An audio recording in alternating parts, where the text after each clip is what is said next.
Bienvenidos una vez más aquí a la Librería Bonilla. Soy Armando Enríquez en estas pláticas que llevo a cabo con los autores de Bonilla, Artigas Editores, y en esta ocasión tengo el gusto de tener aquí en la librería a José Manuel Cuéllar Moreno, autor de este libro Herida en lo sensible, que son los ensayos y artículos de crítica literaria de Emilio Uranga. Antes que nada, José Manuel, muchísimas gracias por aceptar la invitación. Armando, al contrario, qué gusto estar acá. Y antes de empezar a hablar del libro, dime, ¿por qué estudiar filosofía en el siglo XXI? ¿Por qué estudiar filosofía en el siglo XXI? Creo que pones el dedo en la llaga, pero creo que como sociedad, tanto mexicanos como a nivel global, hemos perdido el suelo de la filosofía y el suelo de la historia. Muchas veces nos planteamos preguntas creyendo que son preguntas nuevas y originales, cuando en realidad tenemos a grandes maestros espirituales que llevan décadas, si no es que siglos, dándole vueltas a estas mismas preguntas. Entonces hay que aprender de estos maestros y de estas maestras espirituales, y eso para mí es la filosofía. Y por eso hay que estudiarla y volverse doctor. Y por eso hay que estudiarla. Sí, Armando, es que, bueno, la gente, incluso los propios filósofos, creen que la filosofía es algo ocioso, que es algo como etéreo, que es como abstraerse de la realidad, cuando no, las ideas no son otra cosa que herramientas. Así como un martillo nos sirve para resolver un problema muy concreto, así también las ideas son estas herramientas teóricas que nos ayudan a mover obstáculos que nos impiden vivir. Y tú eres un hombre muy joven, pero mi generación crecimos con la idea de que en México no había filósofos, de que no se había hecho filosofía en México. Y luego hemos ido descubriendo que sí se hizo filosofía, y tú me descubres a un personaje que yo no tenía ni la más mínima idea que existiera, que es Emilio Uranga. ¿Por qué Emilio Uranga? ¿Quién es y cuál es su importancia? Ok, bueno, creo que es un prejuicio actual, que no existe la filosofía mexicana. En la propia Facultad de Filosofía de la UNAM o en otras facultades se discute y causa prurito esta expresión de filosofía mexicana, como si aquí únicamente hubiéramos tenido profesores de filosofía, ¿no? Divulgadores, pero ¿dónde está ese Descartes? ¿Dónde está ese Leibniz? Bueno, esto es un prejuicio. Claro que es una filosofía que tiene sus propias características, sus propios temas, sus peculiaridades. Y uno de los personajes que a mí me cautivó, que a mí me fascinó, fue precisamente Emilio Uranga. Estamos hablando del máximo representante del existencialismo mexicano y de un fenómeno que conmocionó a la Ciudad de México a finales de los años 40, la época de Miguel Alemán. Y cuando digo que conmocionó a la Ciudad de México, no es ninguna exageración.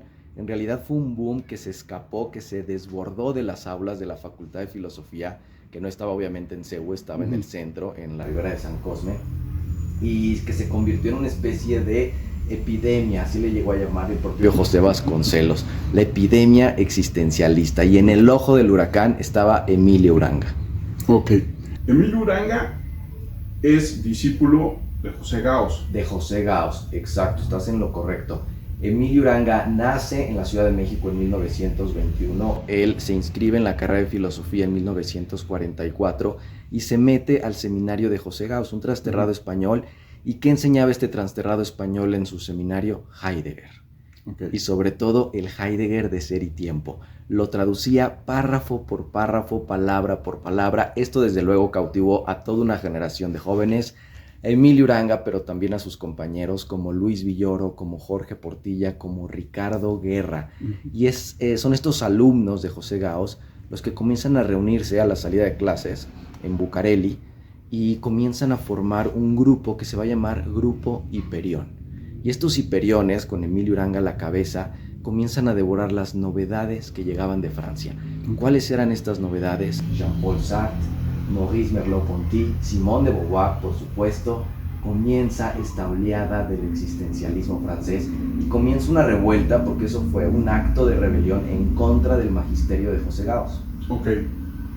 Y tú citas, por ejemplo, en el prólogo, esta parte que comentabas ahorita de esa lectura de Heidegger, y luego en un momento dado Emilio Uranga va a Alemania, toma el seminario de Heidegger y se desilusiona totalmente de Heidegger, ¿no? Y se desilusiona completamente, sí, por supuesto.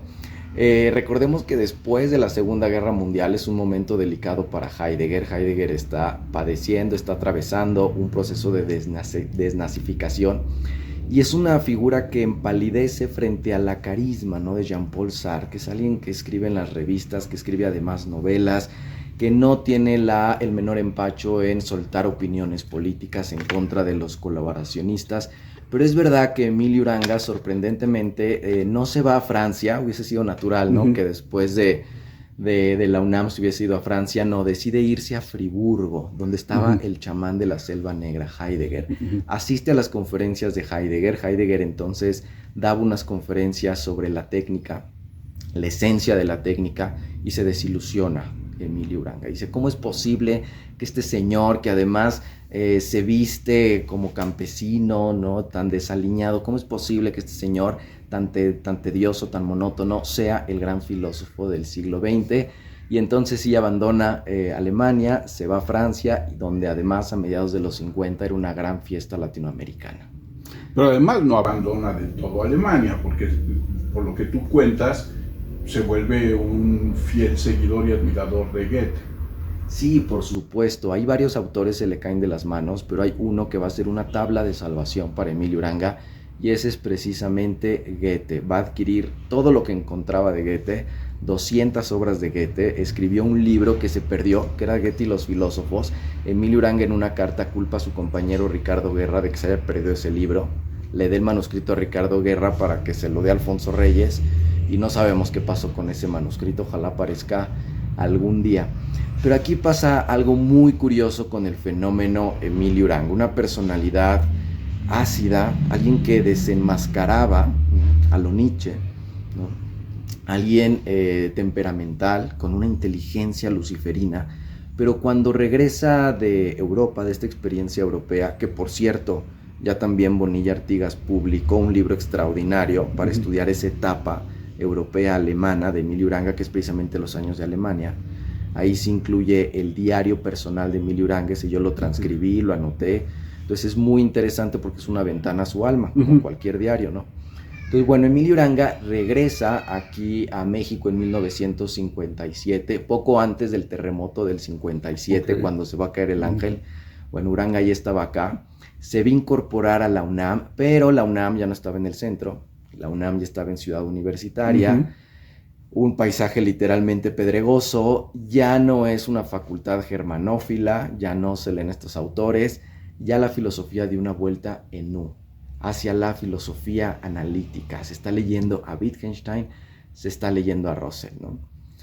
Cuenta Uranga que se reunía, que iba a comer en un restaurante alemán, aquí de la Ciudad de México, el Bavaria, y se encogían de hombros él y Rossi y decían, bueno, al final del día aprender alemán nos sirvió para algo.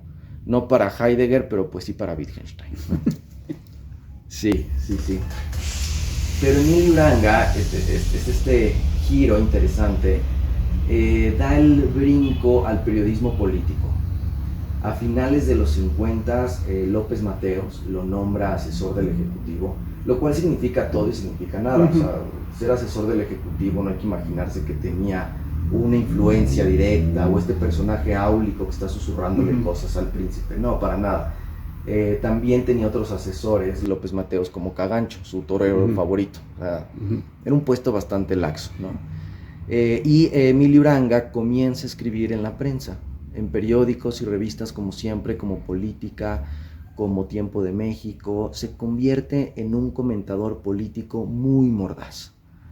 Casi podríamos decir que él se perfilaba como la conciencia de la República, Emilio Uranga, ¿no? Y es algo que va a continuar a lo largo de los 60s, a lo largo de los 70s, pero los 60 principalmente. Entonces esta era la imagen que hemos estado construyendo de Emilio Uranga como este gran filósofo existencialista, como este periodista político, pero allá había, Armando, una enorme laguna. Emilio Uranga también fue un gran crítico literario, y eso era algo que no sabíamos o que se intuía. El propio Octavio Paz, lo pongo ahí en la cuarta de forros del libro, el propio Octavio Paz, a la muerte de Emilio Uranga, llama nuestra atención y dice, a ver, Emilio Uranga puede ser el gran crítico literario de nuestras letras. Tenía todo, tenía cultura, tenía penetración, Solo le faltaba una cosa a Emilio Uranga, dice Octavio Paz, le faltaba simpatía. Y en algún sentido sí, ¿no? Y en algún sentido sí. Entonces es cuando yo me di a la tarea de llenar esta laguna. Y cuando digo me di a la tarea, fue una cosa muy ardua. Detrás de este libro, detrás de Herir en lo sensible, hay muchas heridas, como el propio título indica. Las primeras yo las padecí porque fue una labor de estar años en la hemeroteca, en los periódicos, buscando los artículos de Emilio Uranga. O sea, Emilio Uranga en un mal año publicaba 100 artículos, en un mal año publicaba 200, en un buen año publicaba 200. Y él no recopiló sus artículos, o sea, no nos dejó un archivo debidamente ordenado, nada. Estos artículos vivieron la vida efímera de un día en el periódico y de alguna manera se perdieron o quedaron sepultados en la hemeroteca. Entonces era rastrear todo lo que escribió Emilio Uranga, un montón. Muchas de esas cosas son políticas, son comentarios políticos muy inteligentes, muy lúcidos. Y yo seleccioné estas agujas del pajar, estas perlas de sabiduría, donde Emilio Uranga pasa revista a personajes como el propio Goethe, que jamás lo abandonó, como Proust, pero también Borges, pero también Poniatowska, pero también Fernando del Paso, pero también Peter Handke. Es decir, medio mundo desfila por aquí, por este libro que es El Patíbulo de Emilio Uranga. O sea, son artículos que van desde 1955 hasta 1983, prácticamente hasta pocos años antes de fallecer. Es un largo periodo, lo ordené cronológicamente y nos terminan de dibujar esta otra cara de Emilio Uranga como un crítico literario. Entonces estoy muy contento. Sí, es una pregunta que yo te iba a hacer, porque obviamente con esto que dices y que pones en el prólogo de los buenos años de 200 artículos y luego en periódicos como el no sé qué de Tampico, o sea, claro, la labor debe de haber sido titánica en cierta manera, no solamente a la hora de decir esta es la selección final, sino la recopilación primera, ¿no? Sí, por supuesto, la recopilación fue una labor de gambusino, de estar, como te decía, en las hemerotecas de sol a sol prácticamente, ¿no? Uno acaba con dolor de cuello, pero es muy reconfortante y es muy satisfactorio cuando después de hojear muchos periódicos, que además es interesantísimo, uno se entera de qué no se entera uno hojeando estos periódicos, ¿no? De los años 50, de los 60, y es muy reconfortante encontrarte ahí el artículo de Emilio Uranga, volverlo a leer, volver a entablar un diálogo. Se siente casi como profanar la tumba de Tutankamón, enfrentarse a estas letras que han estado aletargadas, adormecidas, silenciadas durante tantos años. Y además me da la idea, yo no sé, yo la imagen que me hago de Uranga a través de tu libro, para mí no es un personaje agradable, o sea, pero lo que entiendo es que es una de esas pocas voces que desde un inicio se atrevió a decir muchas cosas que hoy ni siquiera nos atrevemos a decir, ¿no? Y eso me parece, y te lo quiero preguntar, si tú crees que nace de esta inteligencia crítica feroz que él tiene, o desde cierta amargura que puede ser el no haber tenido sus novelas propias. A ver, yo creo que hay algo de las dos, ¿no? O sea, no quiero caer en lecturas psicologizantes. Es verdad que él aullaba lo que los otros callaban, lo que los otros no se atrevían a decir. Uranga era esa fuerza disruptiva que, como lo digo en el prólogo, alteraba las aguas calmas, a veces demasiado calmas, de la cultura mexicana. Algo que le molestaba muchísimo a Emilio Uranga y que denuncia una y otra vez en sus artículos era el tributar respeto a un autor sin haberlo leído.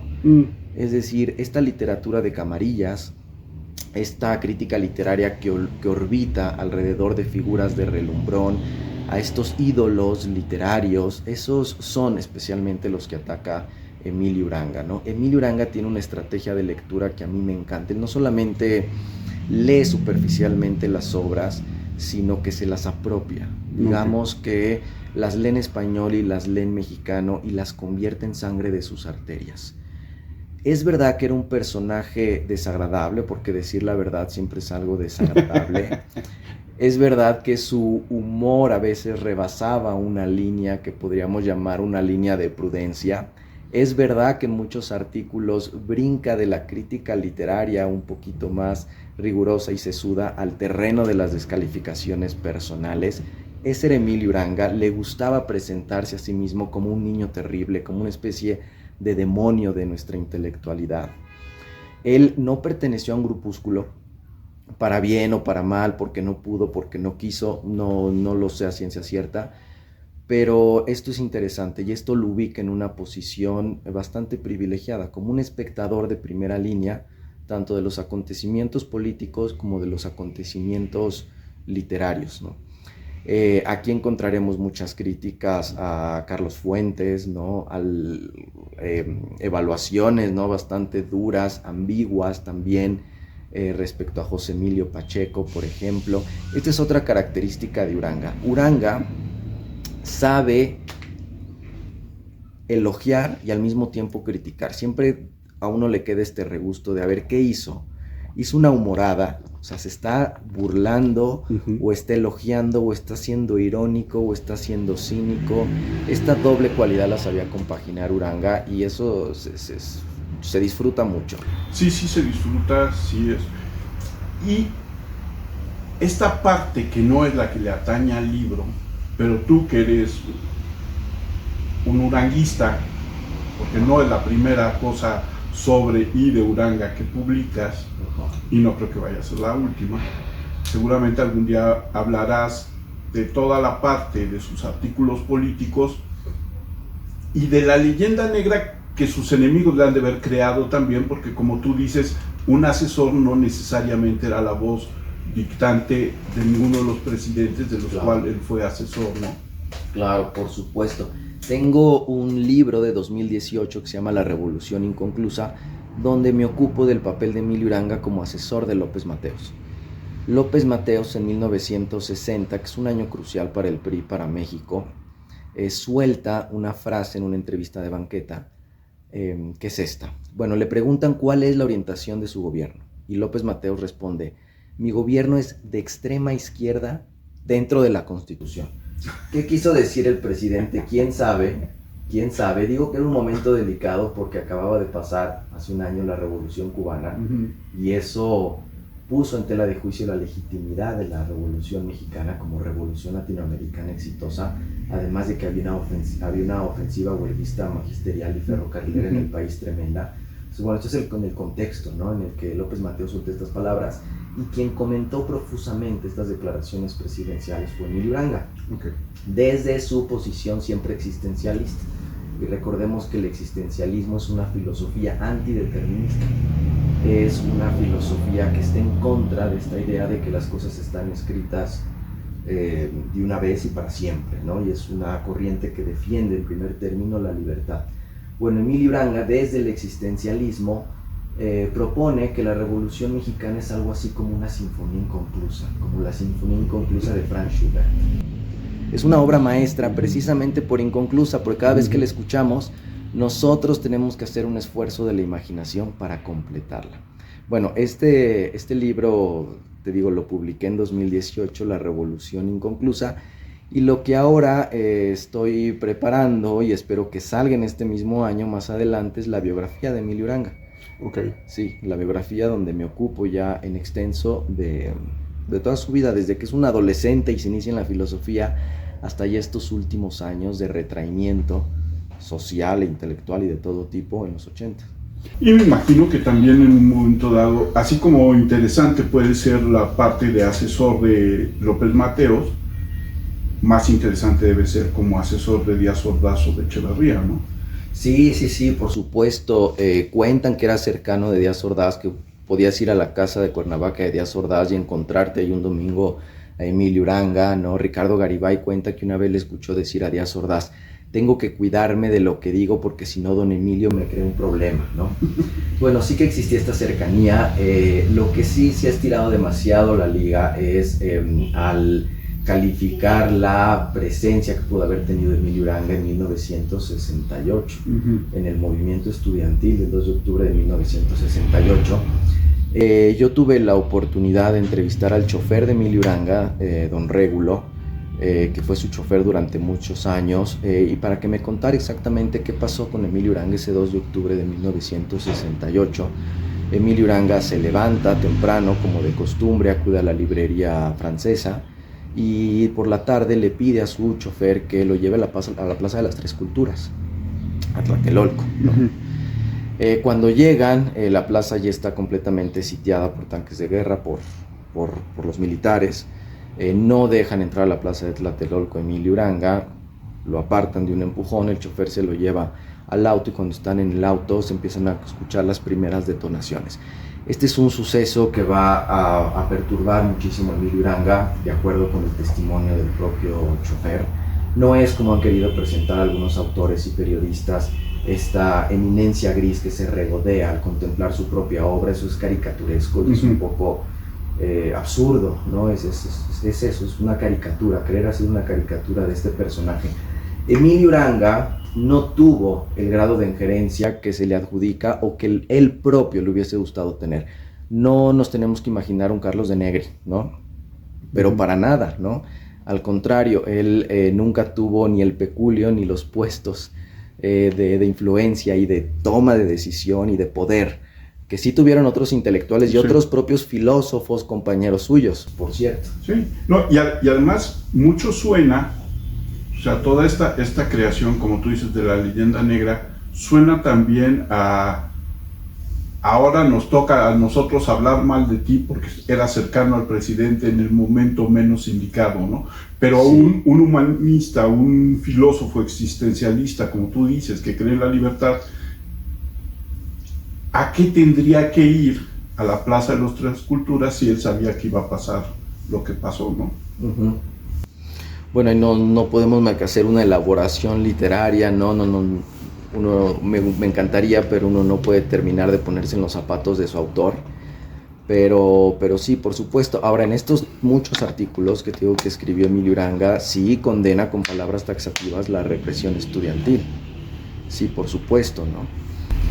También se le adjudica la escritura de varios libelos, por ejemplo, el Móndrigo, que el Instituto de Filológicas de la UNAM hace 2 años, gracias a Gerardo Martínez, que entonces estaba en el Universal, mandaron a hacer un estudio, no sé exactamente cuál es el término, pero analizan el estilo de los libros y lo comparan con ciertos autores. Lo hicieron con el famoso Móndrigo. ¿Qué es el Móndrigo? Es el diario apócrifo de un estudiante del 68, que lo encuentran en Tlatelolco, y es un diario infame, porque ahí se burla del movimiento estudiantil y se burla de todos los líderes, y por supuesto que tiene una enorme carga filosófica, hay un montón de referencias filosóficas. Bueno, durante mucho tiempo, durante muchos años, se ha dicho que Emilio Uranga lo escribió. Incluso Carlos Fuentes, en una carta a Octavio Paz, le adjudica el Móndrigo a Emilio Uranga. No lo sabemos, el caso es de que el Instituto de Filosóficas de la UNAM hizo este estudio de estilo, y quien resultó con mayor posibilidad de ser el autor es Jorge Josep Piedra, otro periodista del momento. Ok, ahora, ¿por qué la gente tiene que leer Herir en lo Sensible? Ok, yo creo que no solamente es leer Herir en lo Sensible, sino exponerse a la pluma inclemente y afilada de Emilio Uranga. Creo que es un ejercicio que todos tenemos que hacer, ¿no? Para entender la dimensión y la profundidad de la palabra crítica, ¿no? Y creo además que yo siempre he dicho que Emilio Uranga ha sido para mí un Virgilio que me ha descubierto todo el siglo XX, y yo creo que este libro es también un paseo a través de la literatura del siglo XX, de la segunda mitad del siglo XX, extranjera, nacional, con un inmejorable guía, y además un guía que nos va a estar señalando siempre con mirada de rayo láser las fibras sensibles de los autores, los puntos débiles, los puntos fuertes, y siempre con este estilo mordaz y siempre con este estilo contestatario. José Manuel, yo sé que además de todo, no solamente eres filósofo, no solamente eres un hombre que ha reconstruido y revalorado a Emilio Uranga en diferentes sentidos para los mexicanos, sino que eres TikToker. Claro, por supuesto, por supuesto. Algo que aprendí, aunque no me lo creas, de Emilio Uranga. ¿Cómo? A ver. De Emilio Uranga y de toda su generación. Leopoldo Sea decía que la filosofía no puede quedarse en una torre de marfil. Imagínate, se quejaban ya en los años 40 del letargo academicista. Dice, la filosofía tiene que ser capaz de interpelar al ciudadano, de interpelar a la persona de a pie. No puede hacerse filosofía para un grupo esotérico, para un grupo de iniciados. Y esto que decían en los años 40, creo que para este año 2025 ya tiene un aspecto trágico, ¿no? Donde la filosofía cada vez está más al margen de la vida nacional, donde ya son muy pocos los filósofos que tienen un peso en la prensa, como Emilio Uranga, que Emilio Uranga no era el único que escribía en el periódico. El 70% de la filosofía mexicana del siglo XX se desarrolló en los periódicos. Okay. Luis Villoro también, José Gauss escribía en el periódico, ni se diga Leopoldo Sea, ¿no? Entonces, bueno, esta convicción existencialista, historicista, es algo que yo heredo de Emilio Uranga, y es por eso que hago TikToks y con muy buena respuesta de la gente. Sí, es eso, que tienes muy buena respuesta, que sabes poner el pensamiento, como tú dices, sacarlo de la academia, sacarlo del nicho, ponerlo porque todos sabemos que en internet tú no sabes quién te va a ver. Exacto, sí. ¿No? Y sí, con otra gran ventaja, que es una ventaja que tenemos en este siglo y gracias al internet, que es no solamente hablas, te contestan. Exacto, y me he llevado grandes sorpresas, ¿no? Por supuesto que hay mucho hate. Sí, por supuesto. Pero también te encuentras a este público súper especializado, que te da la cita, que te da la página. Dicen que TikTok es una red para jóvenes. Sí, seguramente sí. Pero hay un 20, un 10, un 5% a lo mejor de gente muy lectora, de gente muy inteligente que está ahí en TikTok y hay que llegar a ella. Además, la filosofía ya está en TikTok. La pregunta es, ¿en manos de quién está? O sea, ¿quiénes están leyendo a los estoicos y comentándolos? ¿Quiénes están leyendo a Albert Camus y comentándolos? Entonces, los filósofos no nos tenemos que poner a un lado, ¿no? O sea, ya está la filosofía en TikTok. La pregunta es, ¿en manos de quién? ¿No?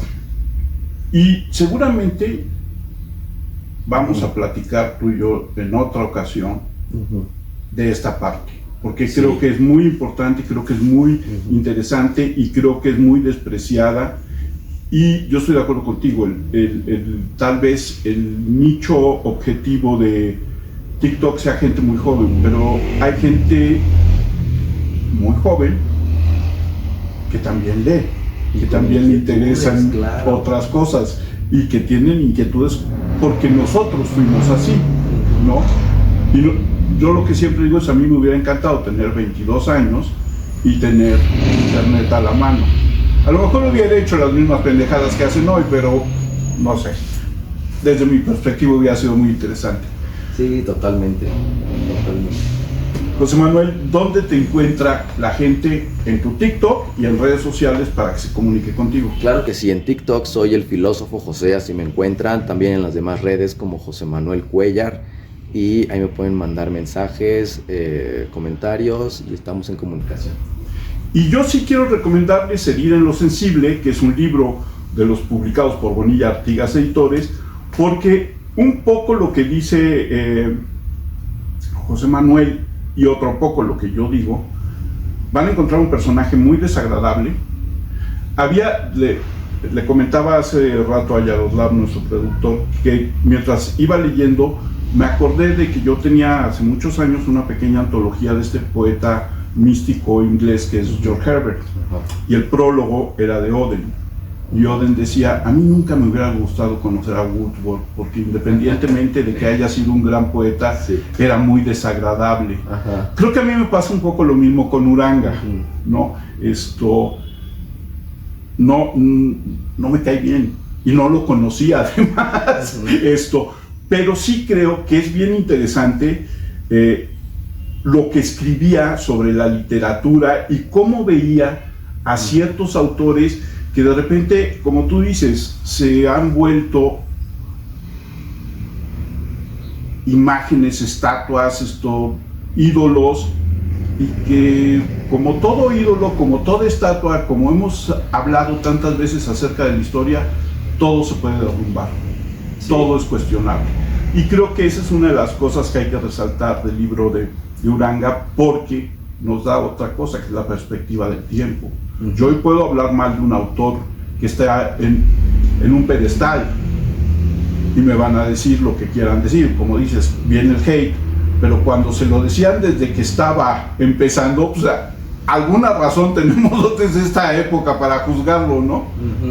Sabes, yo creo, ahorita escuchándote, lo que se me vino a la mente, algo que hacía Uranga tan odioso o desagradable, como dices, es esta lección historicista de que todo tiene su momento de vigencia y todo está condenado irremediablemente a la caducidad y a la decadencia. Y desde este prisma es de que Uranga está leyendo siempre a los autores y sobre todo relacionándose consigo mismo. Esto es lo trágico, lo insoportable. Es una especie de verdad de Sileno, ¿no? De muy Uranga. Sí. Pues, José Manuel, muchísimas gracias por haber aceptado la invitación.